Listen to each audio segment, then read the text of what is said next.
સુરતમાં એક કાપડ વેપારીને ડિજિટલ અરેસ્ટનો ભોગ બનાવી 2 કરોડની છેતરપિંડી કરવાનો પ્રયાસ નિષ્ફળ થયો. ગત તારીખ 30મી જાન્યુઆરી બપોરે 3:30 દરમિયાન શહેરના એક કાપડ વેપારીને વોટ્સએપ કોલ આવ્યો હતો. કોલ કરનાર શખ્સે પોતાને મુંબઈના કોલાબા પોલીસ સ્ટેશનનો અધિકારી હોવાની ઓળખ આપી હતી.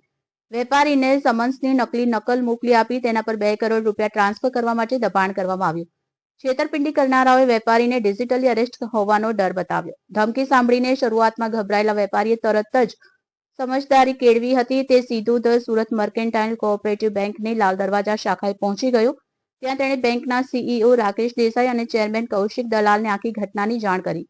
બેંક અધિકારીઓએ તાત્કાલિક સુરત સાયબર સેલનો સંપર્ક કર્યો. પોલીસે તપાસ કરતા ડિજિટલ અરેસ્ટનો મામલો હોવાનું ઉજાગર થતા તાત્કાલિક ચેતવણી આપવામાં આવી. આમ બેંકની ઝડપી સતર્કતાને કારણે વેપારીના રૂપિયા 2 કરોડ ટ્રાન્સફર થતા બચી ગયા. Rakesh Desai, Surat mercantile cooperative bank CEO. ગ્રાહકની સતર્કતા ગણો કે એમનું નસીબ ગણો.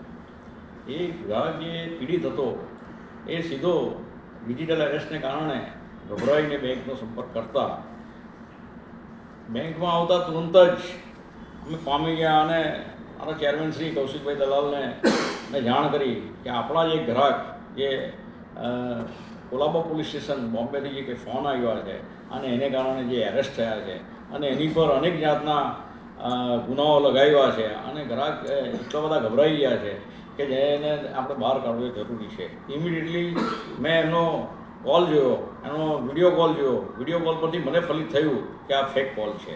અને જેવો મેં એમને એમ કીધું કે ભાઈ જસ્ટિસ ઓફ નેચર આપણે નેચરનો એક રૂલ્સ છે કે તમારે મને ફિઝિકલ કોપી આપવી પડે અને અમારો જવાબ આવે અને આ ન્યાયાધીશ જ નક્કી કરે કે ભાઈ આ ગુનેગાર છે કે નથી. અને તરત જ એમણે એ કોલને સીધો ટ્રાન્સફર કરીને કોલાબા પોલીસ સ્ટેશનનું હેડ આપ્યું. એટલે હું પામી ગયો કે આ ફેક કોલ છે. અને ધેન કટ ધ કોલ અને તરત જ સાયબર એસીપી શ્વેતા મેડમનો કોન્ટેક્ટ કર્યો. શ્વેતા મેડમને તરત જ મને આરા દેસાઈ સાહેબને મોબાઈલ નંબર મોકલી આપ્યો. એ મોબાઈલ પર એમનો પણ ફોન આવી ગયો અને તરત જ કીધું કે જે પીડિત છે એને તરત જ પોલીસ સ્ટેશનમાં લઈને આવો. અને તરત જ હું પોલીસ સ્ટેશનમાં લઈને ગયો અને ત્યાં એમને સાયકોલોજી અને ભયમાંથી એમને મુક્ત કરી. આજે બેંક અને ગ્રાહકની સતર્કતાને કારણે આપણે એક મોટો સાયબર ફ્રોડ અટકાવી શક્યા છે. એ એકમાત્ર કે બેંકની જે કંઈ ચેરમેન સાહેબ છે, બેંકની બોર્ડ છે, એમણે જે કંઈક આ સાયબરની ટ્રેનિંગો આપી છે, વખતો વખત ઇન્સ્ટ્રક્શન આપી છે અને એ ઇન્સ્ટ્રક્શનો ગ્રાહકો સુધી પહોંચી છે. એને કારણે આ શક્ય બન્યું છે.